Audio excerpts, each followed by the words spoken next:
Hi and welcome. Today I'm going to show you how to coat your tattoo flash. You've probably seen this technique used by others already on Instagram, and maybe you've wondered how to do it yourself. You may think this is a new trend, but I can tell you that it has been done for many years. In 2017 I got a private tour at my local museum. I was lucky enough to see some tattoo flash made by a tattoo artist in my city named Charlie Nilsson. He was active in the 30s and tattooed sailors who stepped ashore. The museum bought these tattoo flashes from him in 1947.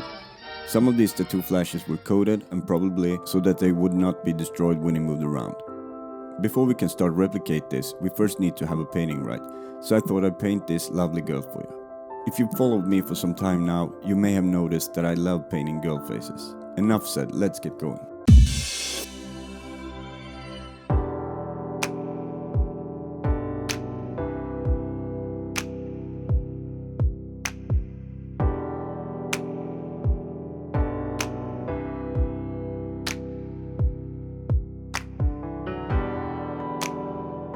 If you don't want to watch me paint this girl, you can jump right into where I'll be coating it. But for those who stay and watch, I'm forever grateful.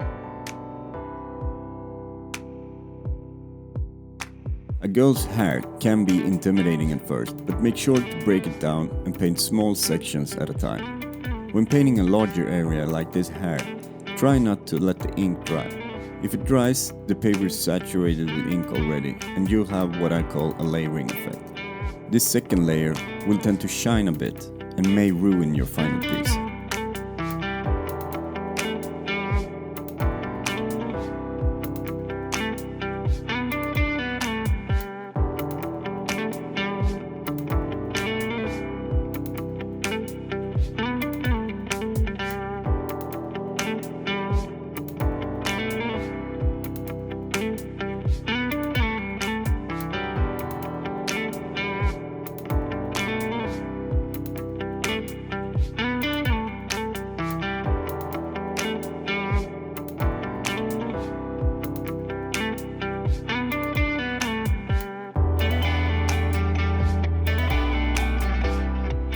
As the hair took some time to paint, I fast forward a bit so we can get over to the face and the other elements in this design.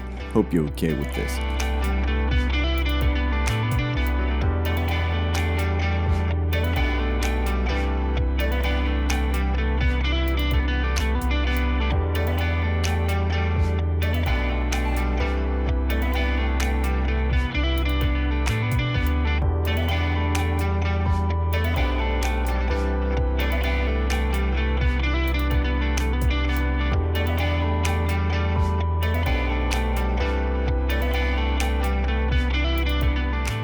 Took me 18 minutes to finish the hair, so I'm glad we fast forward. Kinda reminds me of the old Miami Ink back in the days. Walking out with a new back piece, and it only took one session, right?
all the black areas are now done. Before I start putting down the colors, I always add the stain. Because I'm using watercolors, adding the stain afterwards ain't an option. This is just a regular cup of Swedish coffee. No offense, but if you're an American, try to go with a double espresso instead, because your brew ain't strong enough.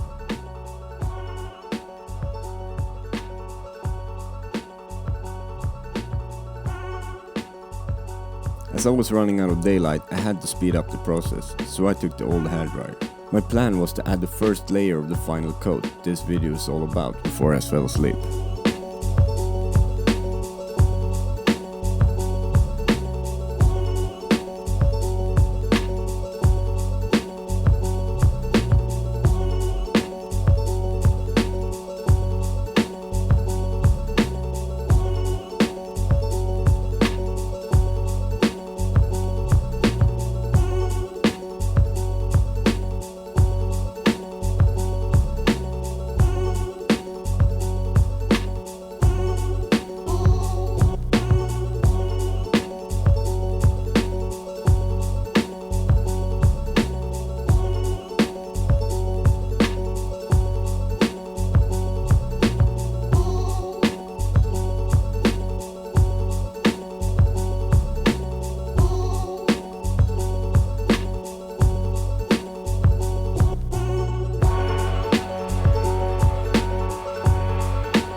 A lot of you have been asking me about what brown I'm using as a skin tone, but I can't tell you. Not that I don't want to, it's because I can't remember how I mixed it. You see, often the color brands don't have all the colors that you might want, so you have to mix your own. In my case, I mixed this bottle years ago and of course didn't write it down. I hope I don't run out of it anytime soon, because I really love it.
Now it's time to coat this painting.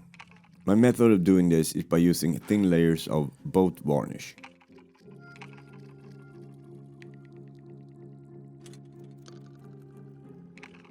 Applying too thick of a layer may seem like a good idea if your intent is to have a glossy finish, but in fact this may give you another undesired effect. If the surface is warped or unleveled, this technique will cause the varnish to dry unevenly and pool up in different areas.